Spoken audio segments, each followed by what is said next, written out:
simply because a decision has been made that Rigathi Gachagua is no longer useful to this administration. He is a spent cartridge. His work was to help fight Uhuru Kenyatta and get President William Ruto to power. And thereafter, he is of no use. So he should be dispensed with, and somebody else can be appointed against the will of the Kenyan people. That is the viciousness that we are even fighting the dead. How cruel can we be? How insensitive can we be? What is this power thing?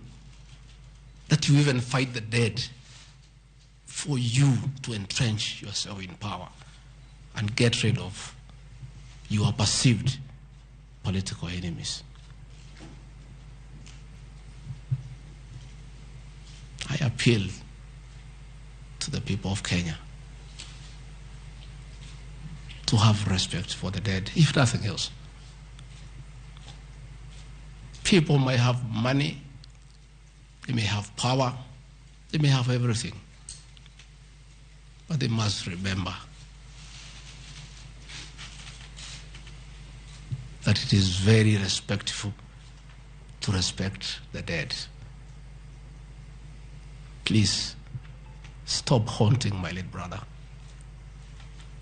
Don't put him on trial.